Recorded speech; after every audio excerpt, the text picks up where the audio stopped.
Hello everyone, good morning. तो I hope इससे पहले वाला वीडियो आप लोगों ने देखा होगा जिसमें हमने क्या किया था, आपका चैप्टर 2 जो कि पॉलिनोमियल था क्लास 10th का, वो खत्म किया था। ठीक है, तो चलिए अब चलते हैं क्लास 10th के थर्ड चैप्टर पे जो कि है क्या कहते हैं, पेयर ऑफ लीनियर इक्वेशंस। ठीक है, तो इन टू वेरिएबल। तो मतलब आप लोगों ने ऑलरेडी क्लास 8 में 9th में लीनियर इक्वेशंस के बारे में पढ़ा होगा। ठीक है, बट अब जो हमारा चैप्टर है उसका नाम क्या है, पेयर ऑफ। मतलब कि आपके यहाँ पे पेयर ऑफ लीनियर इक्वेशन, मतलब दो लीनियर इक्वेशंस आपकी होंगी। ठीक है, और साथ ही में वो टू वेरिएबल्स की होंगी। तो अब देखते हैं, पहले अगेन जैसे मैं आपको समझाता हूँ कि पहले मैं चैप्टर के नाम को आपको समझाऊंगा, आप क्या क्या पढ़ोगे वो समझाऊंगा, एंड देन हम आगे बढ़ेंगे। ठीक है, चलिए इसको नाम को पहले समझते हैं। तो अगर एक एक टर्म आप पकड़े तो ये क्या कह रहा है। सबसे पहले ये कह रहा है कि आपकी जो पहले तो लीनियर इक्वेशन की बात हो रही है। ठीक है, तो लीनियर इक्वेशन क्या होता है ये मैं आपको बता देता हूँ। ऑलरेडी आपको पता होगा बट थोड़ा सा रिवीजन करते हैं। ठीक है, तो देखो इक्वेशन क्या होता है। सबसे पहले तो आता है इक्वेशन क्या होता है, ये हमें पता होना चाहिए। तो इक्वेशन क्या कहते हैं, कुछ नहीं होता, ये आपका क्या होता है, दो एक्सप्रेशंस को हम लोग इक्वल दिखा देते हैं तो वही इक्वेशन कहलाता है। ठीक है, तो क्या लिख सकते हो आप, इक्वालिटी ऑफ टू एक्सप्रेशंस। ठीक है, अब क्वेश्चन आ गया भाई, ये क्या इक्वेशन की डेफिनेशन में आपने एक और ऐसा वर्ड यूज कर दिया जिसकी डेफिनेशन हमें नहीं पता, यानी कि एक्सप्रेशन क्या होता है, राइट। तो सिंपल से आप अगर ये समझ लो कि कॉम्बिनेशन ऑफ क्या क्या वेरिएबल्स, उनकी पावर हो सकती है कुछ, फिर आपका क्या हो सकता है, कांस्टेंट हो सकते हैं,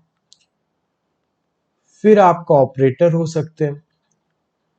तो इन सबके कॉम्बिनेशन को क्या कहा जाता है, एक्सप्रेशन कहा जाता है। ठीक है, जहां पे वेरिएबल हो, वेरिएबल की पावर में कुछ हो, कुछ कांस्टेंट हो, कुछ ऑपरेटर हो, ये सारी चीजें हो। ठीक है, यहीं पे साथ में अगर इक्वल साइन भी आ जाती है तो वो क्या कहलाने लग जाता है, इक्वेशन। ठीक है, तो I hope equation and expression आपको पता हो चल गया होगा, हमने बहुत बार पढ़ा है। अब आता है जो हमें पढ़ना है वो सिर्फ इक्वेशन नहीं है, उसका नाम है लीनियर इक्वेशन। ठीक है, तो ये आई होप आपको नाम से पता चल रहा होगा, हमने पुरानी क्लासेस में पढ़ा भी है। लीनियर का मतलब क्या हो जाता है, पावर वन होनी चाहिए। मतलब वेरिएबल्स इसमें जो होंगे उनकी पावर वन से ज्यादा नहीं हो सकती। अगर पावर टू हो गया तो वो आपकी लीनियर इक्वेशन नहीं बचेगी। ये देखो, ये एक लीनियर इक्वेशन है। ठीक है, क्योंकि वेरिएबल की पावर क्या है, वन है। ये भी एक लीनियर इक्वेशन है, क्यों, क्योंकि वेरिएबल की पावर तो यहां भी वन है। कांस्टेंट की पावर टू हो चाहे थ्री, उससे क्या ही फर्क पड़ता है, लेकिन वेरिएबल की पावर आपकी क्या होनी चाहिए, वन होनी चाहिए। ठीक है, चलिए आगे बढ़ते हैं। अब आता है, और हमें क्या, तो लीनियर इक्वेशन तक आपको समझ में आ गया होगा। ठीक है, नेक्स्ट जो हमें पढ़ना है आगे क्या दिया हुआ, इन टू वेरिएबल। ठीक है, मतलब उस इक्वेशन, देखो इक्वेशन का मतलब मैंने क्या बताया आपको, combination of variable, constant, operator, यही सारी चीजें बताई, राइट। तो कॉम्बिनेशन में ये थोड़ी बताया कितने वेरिएबल हो सकते हैं, ये भी आपका एक इक्वेशन है। क्यों, इसमें भी क्या है, वेरिएबल्स है, ऑपरेटर्स है, और कांस्टेंट है, और इक्वल साइन है, राइट। तो ये भी तो एक इक्वेशन हो गया। तो देखो मैंने हमेशा से बताया, डेफिनेशन में क्या कहा जाता है वही डेफिनेशन होती है, क्या नहीं कहा जा रहा है वो डेफिनेशन नहीं होती। ठीक है, तो डेफिनेशन में ये थोड़ी कहा गया कि वेरिएबल एक होना चाहिए, दो होना चाहिए, या तीन होना चाहिए, या 50 होने चाहिए, राइट। तो कितने भी वेरिएबल हो बस उनका कॉम्बिनेशन होना चाहिए। तो बट ये यहाँ पे कितने वेरिएबल हो गए, तीन हो गए। बट हमें जो इस चैप्टर में पढ़ना है वो क्या पढ़ना है, linear equation in two variable. मतलब दो से ज्यादा वेरिएबल नहीं होनी चाहिए। ठीक है, तो हमें कुछ ऐसा पढ़ना है। ठीक है, समझ में आया। तो आपको समझ में आ गया चैप्टर में क्या क्या पढ़ना है। एक तो लीनियर पर इक्वेशन पढ़ना है, तो ठीक है वो कॉम्बिनेशन वगैरह होगा, वो लीनियर होनी चाहिए, मतलब किसी की पावर वन से ज्यादा नहीं होनी चाहिए। देन वेरिएबल भी दो होने चाहिए। ठीक है, तो ये सारी चीजें हम पढ़ेंगे। और पेयर मतलब एक से ज्यादा इक्वेशन होंगी। ठीक है, तो आई होप आपको चैप्टर का नाम समझ में आ गया होगा कि आपको इस चैप्टर में पढ़ना क्या है। ठीक है, चलिए आगे बढ़ते हैं। इसको और डिटेल में हम देखेंगे, बट थोड़ा सा देख लेते हैं उससे पहले इस चैप्टर में हम लोगों को क्या क्या पढ़ना है। ठीक है, फिर हम लोग इसको और आगे देखते हैं। ठीक है, तो इस चैप्टर में हमको क्या क्या पढ़ना है वो देखते हैं। तो सबसे पहले वही है, जैसे मैंने अभी बताया कि अभी हम इसको और डिटेल में पढ़ेंगे कि linear equation in two variable है क्या। तो सबसे पहले वही हमें समझना है, इसकी नीड क्यों है, क्या है, ये सारी चीजें। ठीक है, फिर जैसे आप लोगों को अगर याद होगा, हमने पुरानी क्लासेस में पढ़ा था, क्या कहते हैं, लाइन को क्या कहते हैं, मतलब linear equation in one variable हमने पढ़ा था, जिसको हम लोग क्या करते थे, आपका एक लाइन के फॉर्म में ग्राफ पे रिप्रेजेंट करते थे, ये सब हमने पुरानी क्लासेस में पढ़ लिया, ठीक है। या नंबर लाइन आपने पढ़ी होगी जिसमें कोई पॉइंट आप नंबर लाइन पे डिनोट करते थे, राइट। तो यही सारी चीजें हैं। तो अब हमें देखना है कि ग्राफिकल मेथड से हम लोग लीनियर इक्वेशन की सॉल्यूशन कैसे फाइंड करेंगे। सॉल्यूशन फाइंड करने का क्या मतलब होता है, अगर किसी इक्वेशन में वेरिएबल है तो उनकी वैल्यू पता करना, उस वेरिएबल की वही क्या कहलाती है, सॉल्यूशन फाइंड करना, राइट। तो जैसे मान लो ये x plus y equal to 2 है, तो यहाँ पे x और y की क्या वैल्यू हो सकती है, 1 हो सकता है, राइट, कुछ ऐसा हो सकता है, 0 2 हो सकता है। तो x और y की वैल्यू को पता करना ही किसी इक्वेशन में उसका सॉल्यूशन फाइंड करना होता है, ठीक है। तो हम देखेंगे कि ग्राफिकल मेथड क्या होता है इन पेयर ऑफ इक्वेशंस की वैल्यू फाइंड करने के लिए, ठीक है। तो ये एक चीज हमें पढ़ना है। देन हम देखेंगे टाइप ऑफ सॉल्यूशंस क्या होता है, मतलब क्या बहुत तरीके के सॉल्यूशन, भाई मैंने अभी बताया क्या सॉल्यूशन मतलब क्या होता है, जो इक्वेशन में वेरिएबल है उनकी वैल्यू पता करना। तो ये टाइप ऑफ सॉल्यूशन का क्या मतलब हुआ वो हम देखेंगे, ठीक है। देन हमें पढ़ना है कि जनरल फॉर्म क्या होती है linear equation in two variable की। तो भाई जैसे हमने देखा था ना हम लोग पुरानी क्लास में से जनरल फॉर्म क्या, जैसे आपने अभी पॉलिनोमियल में पढ़ा होगा कि पॉलिनोमियल की जनरल फॉर्म क्या होती है, अगर वन वेरिएबल का एक जगह वो एक्स स्क्वायर के साथ होता था, एक जगह एक्स अकेला का साथ होता था और एक जगह एक्स होता ही नहीं था। तो हमने उसका जनरल फॉर्म क्या बनाती है, x square plus b x plus c, ये पढ़ा था हमने पॉलिनोमियल क्वाड्रेटिक पॉलिनोमियल का जनरल फॉर्म। वैसे ही हमें देखेंगे जनरल फॉर्म क्या होता है linear equation in two variable का, ठीक है, यहां तक क्लियर हुआ। देन इसको सॉल्व करने का तरीका आपको मैंने पुरानी क्लासेस में linear equation in one variable आपको बताया था सॉल्व करने का, क्या तरीका होता है, उसको अकेला कर दो सॉल्व हो जाता था, ये तो बताया था मैंने। जैसे मान लो x प्लस 5 इक्वल टू 7 है, x की वैल्यू निकालनी है, तो x को अकेला करो, x का जो है उसको उधर भेज दो, हो जाएगा।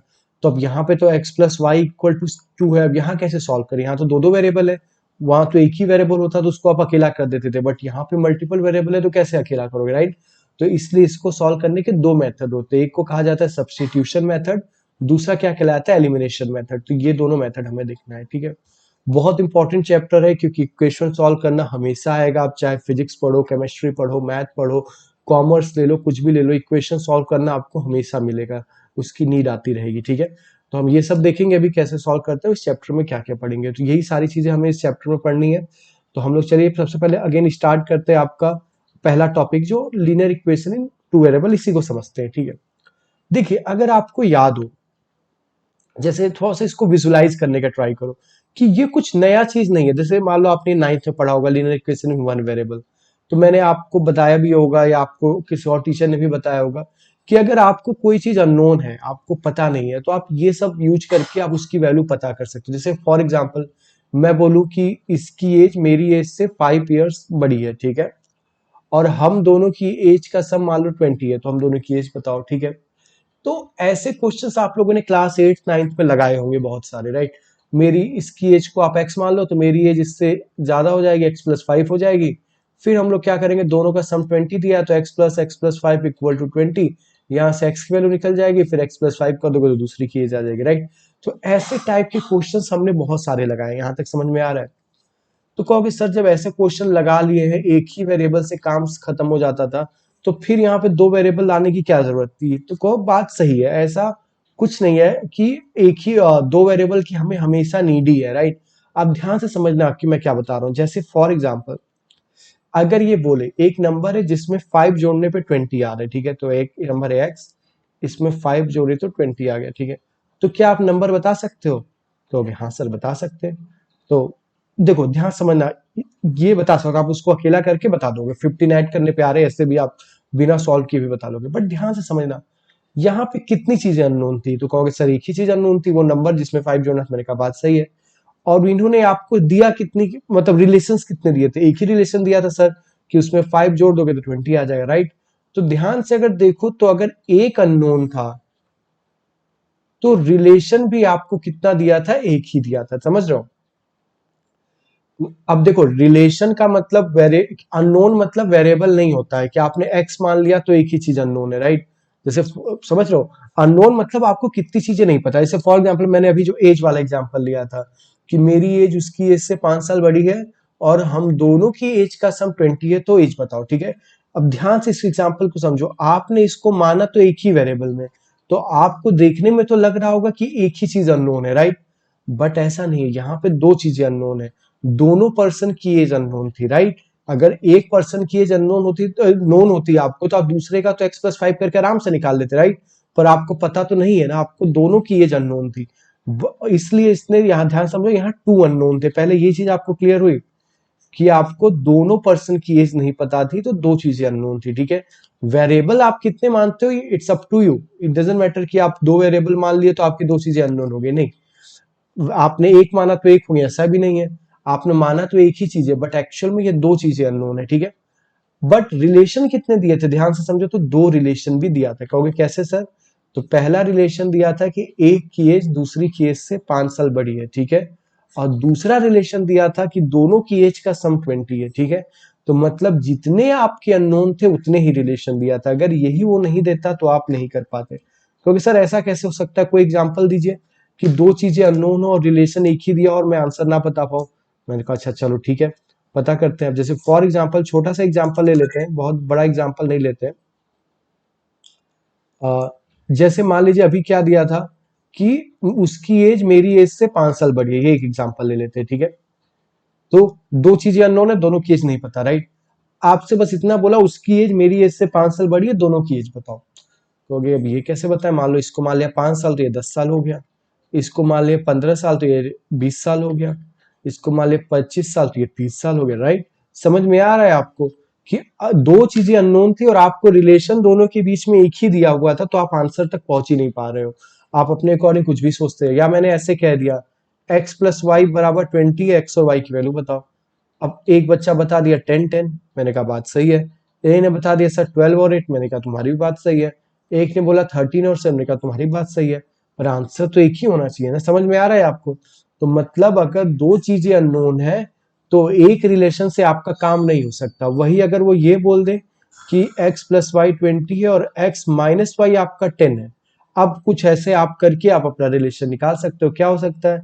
अब बोला दोनों को जोड़ने वाला, ये बच्चा बोला था क्या 10 10, तो भाई 10 10 से ये तो सेटिस्फाई हो रहा है, दोनों को जोड़ने पे 20 आ रहा है, पर दोनों को घटाने पे 10 तो आता नहीं, तो ये आंसर गलत हो गया। तो ऐसे क्या होगा, मल्टीपल आंसर्स नहीं होंगे, अब एक ही आंसर होगा, ठीक है। तो आई होप आपको समझ आ रहा होगा कि जितने अननोन होते हैं उतने ही आपको रिलेशन दिए होते हैं, ठीक है। तो अब कहोगे सर फिर हमें लीनियर इक्वेशन पढ़ने की क्यों जरूरत है? हाँ, 2 वेरिएबल क्यों पढ़ने की जरूरत है? क्योंकि वहां पर भी तो सर 2 अननोन होते थे, हम लोग 2 कंडीशन से निकाल लेते थे। तो मैं कहूंगा बात आपकी सही है। जैसे एज वाला क्वेश्चन था, आपने एक को x माना, दूसरे को आपने x+5 मान लिया, और फिर पहली यहां जब आप एक ही वेरिएबल लेते हो, ध्यान से समझना, 2 अननोन थे, 2 रिलेशन, ये तो दिया ही था आपको, ठीक है। आपका सॉल्व करने का तरीका अलग था। आपने सिंगल वेरिएबल से उसको कैसे सॉल्व किया? पहली कंडीशन आपने यूज की दोनों को मानने में, ठीक है, कि ये x है, तो दूसरे को आपने y नहीं माना। आपने पहली कंडीशन यूज की कि वो उससे 5 साल बड़ा है, तो आपने दूसरे को मानने के लिए पहली कंडीशन यूज कर ली, ठीक है। एंड दूसरी कंडीशन आपने उनके बीच में रिलेशन बनाने में कर ली, ठीक है। यही ये आपने लीनियर इक्वेशन 1 वेरिएबल की हेल्प से सॉल्व कर लिया, ठीक है। बट इसी को आप चाहो तो 2 वेरिएबल की हेल्प से भी कर सकते हो। आपने पहले को x मान लिया, दूसरे को y मान लिया, ठीक है। तो पहला रिलेशन क्या है कि ये जो है उससे 5 साल बड़ा है, तो x इक्वल टू क्या है, y+5, ये आपकी पहली इक्वेशन आ गई। दूसरा क्या है, दोनों का सम क्या है, 20 है, ये आपका दूसरा आ गया। तो आपके 2 रिलेशन, 2 अननोन, समझ में आ रहा है? तो आप इससे भी सॉल्व कर सकते हो, उस तरीके से भी कर सकते हो, ठीक है।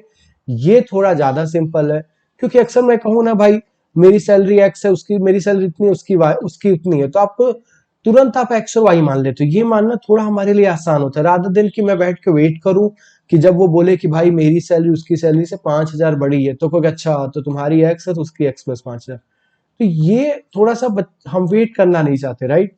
और दूसरी चीज, बहुत सी मान लो ये तो आपको खुद फॉर्म करना है, बट अगर वो फॉर्म करके दिया हुआ है तो आपको फिर सॉल्व करने का भी तो तरीका आना चाहिए भाई। जैसे आपको उसने सिर्फ कंडीशंस दी, then you are free to use any method. आप क्या कर सकते हो, पहला रिलेशन यूज करके दोनों को अज्यूम कर लो सिंगल वेरिएबल में, और दूसरा रिलेशन यूज करके उनको सॉल्व कर लो। बट उसने अगर पहला दूसरा यूज ही नहीं किया, उसने दोनों को एक्स वाई मान के पहला यूज करके पहला इक्वेशन बना लिया, दूसरा यूज करके दूसरा इक्वेशन बना लिया, और आपको सॉल्व करने को दे दिया, तो आपको तो पता होना चाहिए ना कि अगर 2 वेरिएबल हो तो कैसे करना है, ठीक है। तो ये बहुत ज्यादा इंपॉर्टेंट है, क्योंकि ये बहुत ज्यादा यूज होता है, ठीक है। और ऐसा नहीं आपसे आएगा कहने, क्योंकि अब आप बड़े भी हो चुके हो, अब आपसे सिर्फ सॉल्व करने को कहेगा। ये नहीं कहेगा कि लीनियर इक्वेशन इन 1 वेरिएबल यूज करो या लीनियर इक्वेशन इन 2 वेरिएबल यूज करो। इट्स अप टू यू, आप क्या यूज करते हो। ठीक है, तो आई होप यहां तक आपको ये चीजें समझ आ गई होगी। ठीक है, कि जो लीनियर इक्वेशन क्या होती हैं और क्या कहते हैं उसकी नीड क्या है। ठीक है, चलिए अब हमें जो नेक्स्ट टॉपिक पढ़ना था, अगर आप देखो कि हम व्हाट वी विल स्टडी में, तो वो था क्या कहते हैं कि graphical method to find solution of pair of solution. तो ध्यान समझना, जैसे अभी मैंने आपसे एक एग्जांपल लिया था, अच्छे समझना इसको, x plus y equal to 10 या 20 था। ठीक है, ये समझ रहे हो, बहुत इंपॉर्टेंट चीज बता रहा हूं। यहाँ पे क्या प्रॉब्लम आ रही थी बताओ। प्रॉब्लम ये आ रही थी जितने बच्चे उतने आंसर। कोई बोला 1 और 19, कोई बोला 2 और 18, कोई बोला 3 और 17, कोई बोला 4 और 16। ऐसे करते करते इनफाइनाइट, कोई सर इनफाइनाइट कैसे, 5 तक जाएगा, 6 जाएगा, फिर तो कुछ 20 तक जाकर रुक जाएगा। मैंने कहा क्यों, -1 और +21 भी तो हो सकता है, 0 और 20 भी तो हो सकता है, -2 और +22 भी, नेगेटिव में भी तो जा सकता है। तो आप इनफाइनाइट बन जाएंगे, राइट। डेसिमल में भी ले लो, कुछ क्या पता, तो इनफाइनाइट हो सकते हैं। ठीक है, अब ध्यान से समझो इसको, थोड़ा सा हम लोग ग्राफ के फॉर्म में समझते हैं। आप लोगों ने पढ़ा होगा कि नंबर लाइंस होते थे, हम लोग लाइन रिप्रेजेंट करते थे अगर पॉइंट्स वगैरह होते थे। ठीक है, कुछ आपको ऐसा याद आ रहा होगा। ठीक है, मान लो ये 2 पॉइंट है, इन 2 पॉइंट को मिला के आप लाइन बना सकते हो। एक लाइन पे कितने पॉइंट हो सकते हैं भाई, बहुत सारे, इनफाइनाइट। ये सारे पॉइंट इसी लाइन पे तो है भाई, पॉइंट क्या कहीं पे भी टच कर दो। ठीक है, समझ में आया। तो अगर आप एक लीनियर इक्वेशन बनाते हो तो वो किसको रिप्रेजेंट करता है, एक लाइन को करता है। ये हमने पुरानी क्लासेस में पढ़ रखा है कि एक लीनियर इक्वेशन जो होता है वो एक लाइन को रिप्रेजेंट करता है। कहोगे सर कैसे, जो थोड़ा समझाइए। जैसे फॉर एग्जाम्पल मान लो x plus y equal to 10 है, ये एक लीनियर इक्वेशन है। कहोगे सर ये लाइन को कैसे रिप्रेजेंट कर रहा है, तो मैं कहूंगा ऐसे, यहां से आप x और y की वैल्यू निकाल लो। तो बहुत सारी, x को 5 रखो तो y भी 10, 5 आ गया, 5 5 पहला आ गया। x को 4 रखो, y 6, ये आ गया। इसको 6 रखो, उसको 4 रखो, तो ये आपके ऐसे 3-4 लाइंस बन, मतलब पॉइंट्स आ गए। ठीक है, इनकी हेल्प से हम लोग इस लाइन को ड्रॉ करते हैं। ठीक है, तो क्या करोगे, कार्टेशियन प्लेन बना लोगे, इसमें ये चार दो एक्सिस बना लो, ऐसे 1 2 3 4 5 ऐसे कुछ बना लो। ठीक है, तो ये हो गया 1 2 3 4 5 6, 1 2 3 4 5। ये समझ में आ रहा है ना कैसे किया हमने। x की वैल्यू रखते गए, उसके अकॉर्डिंग y निकाला। जैसे मैंने x को 5 पर रखा तो y क्या आ जाए, अब तो एक ही वेरिएबल, अब तो पता ही ना, अकेला करके निकाल लो। या ऐसे सोच लो, x की जगह 5 है तो 5 में क्या जोड़े कि 10 आ जाए, तो 5 5। x की जगह 4 रखा तो y की जगह क्या रखे कि 10 आ जाए, 6। तो ये ऐसे निकाल लेते हैं हम लोग x और y की डिफरेंट डिफरेंट वैल्यू। ठीक है, अब पॉइंट तो आप लोगों ने पुरानी क्लास में पढ़ा है, 5,5 कौन सा पॉइंट होता है, मतलब x पे 5 और ऊपर उसी के सामने y पे 5, कहां पे आएगा, यहाँ पे आएगा। फिर क्या, x पे 4 y पे 6, x पे 4 देखो यहाँ है, y पे 6 कहाँ है, यहाँ पे है। फिर क्या है, x पे 6 y पे 4, ये यहाँ है। इन तीनों को ज्वाइन करो, आपकी एक ऐसी सीधी लाइन बन जाएगी। ठीक है, समझ में आ रहा है। ऐसे ही आप क्या करोगे, आप इनफाइनाइट चीजें बना सकते हो भाई। x की जगह 3 रखो तो 7 आ जाएगा, फिर 2 रखो तो 8 आ जाएगा, माइनस में कुछ कर दो, इधर कुछ कर दो, बहुत सारे पॉइंट्स आ जाएंगे ऑब्वियसली। मतलब ये भी तो एक पॉइंट है, ये भी एक पॉइंट है। ऐसे भी देखो तो आप बहुत से पॉइंट है, आपको लाइन बनाने के लिए 2 ही पॉइंट चाहिए, बट होते हो तो उस पर बहुत सारे पॉइंट सकते हैं। आप देख भी रहे हो, आपने ये 3 रखा है, आपके फ्रेंड ने कुछ और रखता, आपका कोई और फ्रेंड कुछ और रखता, और ये बहुत सारे पॉइंट्स इस पे आ जाते हैं। यहाँ तक क्लियर है। ठीक है, ओके सर, ठीक है, एक लाइन तो पता चल गया कैसे बनाते हैं। मान लीजिए 2 लाइन हुई, मान लीजिए एक्स माइनस वाई जैसे 4 है, तो ये भी सर इसकी भी एक्स और वाई कुछ कुछ रखे। जैसे मान लीजिए इसको रख ले 4, इसको 0 रख ले, इसको रख ले 5, इसको 1 रख ले। ऐसे कर करके सर 4,0 ये आ गया आपका, मैंने कहा सही है। 5,1 सर ये आ गया। फिर ऐसे ही सर मान लीजिए 6,2 आ जाएगा। तो ऐसे ही कर करके सर मतलब बहुत सारे ये भी बना देंगे। मैंने कहा बात सही है। तो तो इससे कर क्या रहे हैं हम, ठीक है। तो मैं वही समझा रहा हूं कि देखो आपने क्या किया, ध्यान समझना। आपके पास 2 इक्वेशन थी, कहोगे हाँ सर 2 इक्वेशन थी। एक इक्वेशन मतलब एक लीनियर इक्वेशन किसको रिप्रेजेंट करती है, एक लाइन को करती है, कहोगे हाँ सर करती है। तो एक लाइन मान लो ये बन गई फॉर एग्जांपल। इस पे कितने पॉइंट हो सकते हैं, कहोगे सर इनफाइनाइट पॉइंट हो सकते हैं एक लाइन पे। चलो बात सही है। दूसरी लीनियर इक्वेशन भी किसको रिप्रेजेंट करेगी, क्या कहते हैं, एक और लाइन को। मैंने कहा हाँ, तो मान लो ऐसी होगी, ठीक है। तो इस पे भी कितने पॉइंट हो सकते हैं, मैंने कहा, आप कहोगे इनफाइनाइट, मैंने कहा सही है। पर ध्यान से देखो, जहां पे ये इंटरसेक्ट कर रहे हैं वो पॉइंट दोनों लाइन पे कॉमन नहीं है, राइट? समझ रहे हो, दोनों लाइन पे कॉमन है। अब सोल्यूशन क्या होता है इक्वेशन का, देखो अब जैसे x plus y equal to 20 है, ठीक है, इसका सोल्यूशन क्या है, मतलब x और y की क्या वैल्यू रख दे कि 20 आ जाए, तो 10 और 10 आ गए, ठीक है। फिर 5 और 15 आ गया, फिर 0 और 20, बहुत सारे सोल्यूशन। तो इसलिए दो अननोन थे, तो एक कंडीशन से आपका काम नहीं चलेगा, ये इसके सॉल्यूशंस नहीं है, ये आप एक है तो आप एग्जैक्ट सोल्यूशन नहीं बता पा रहे हो, ठीक है। यही अगर दूसरा होता, मान लो 5 आ रहा है, ठीक है, या 10 आ रहा है, मान लो कुछ भी आ रहा है, एग्जांपल है जस्ट, मान लो 10 ही आ रहा है आपका, ठीक है। तो अभी आप क्या करते, अब आपको ऐसा रखना सोल्यूशन चाहिए जो कि इसको भी सेटिस्फाई करे और इसको भी करे। अब जैसे 10 10 आपने यहां रखा, नहीं होगा, पर वही आप इसको 15 और 5 रखो, 15 और 5 यहां रखो, ये सेटिस्फाई कर जाएंगे दोनों, ठीक है। तो मतलब इसके खुद के इनफाइनाइट सोल्यूशन, इसके खुद के इनफाइनाइट सोल्यूशन, बट एक सोल्यूशन ऐसा होगा जो दोनों को सेटिस्फाई करेगा, राइट? तो वही एक्चुअल में इसका सोल्यूशन कहलाता है, ठीक है। जैसे फॉर अभी मैंने बोला कि मेरी एज आपकी एज से 5 साल बड़ी है, ठीक है। तो अब इसका ये मतलब नहीं कि आप लोगों की एज इनफाइनाइट है, कि तुम एक तो मैं 6, तुम 2 तो मैं, ऐसा तो होगा नहीं। हम दोनों की एज तो एक ही होगी ना, कुछ फिक्स ही होगी, राइट? बट इस कंडीशन से तो बहुत सारी एजेस हो गई। बट जब आपने सेकंड चीज बोली कि दोनों का सम 20 है, देन मुझे रियलाइज हुआ कि अच्छा, दोनों का सम अगर 20 है तो दूसरी कंडीशन, अब यहां से मैं बाकी जो आंसर अज्यूम कर रहा था वो देखूंगा कि उनमें से सम किसका 20 आता है, जिसमें आता है वही एग्जैक्ट होगा, राइट? तो यहां पे भी देखो वही है, दोनों के इनफाइनाइट सोल्यूशन, या कह लो कि एक लाइन पे इनफाइनाइट पॉइंट, राइट? बट अगर वो इंटरसेक्ट कर रहे हैं तो वो जहां पे इंटरसेक्ट कर रहे होंगे वो एक ही पॉइंट, और दो लाइन देखो इंटरसेक्ट एक ही जगह करती है, ठीक है। तो वो पॉइंट जो होगा, वैसे आप देखो तो क्या होगा, वो दोनों पे आ रहा है, या सोल्यूशन के केस में बोलो तो वो सोल्यूशन दोनों को सेटिस्फाई कर रहा है, तो जो दोनों को सेटिस्फाई करता है वही हमारा सोल्यूशन होता है, किसका, पेयर ऑफ लीनियर इक्वेशन। तो लीनियर मतलब ग्राफिकल मेथड से भी आप ये कर सकते हो, आप ड्रॉ कर दो दोनों लाइन को, जिस पॉइंट पे वो कट की वही उसका सोल्यूशन हो गया, ठीक है। तो अभी के लिए इतना ही, चलिए मिलते हैं नेक्स्ट वीडियो में, इसको और अच्छे से एक्सप्लेन करेंगे, ठीक है। चलिए, थैंक यू।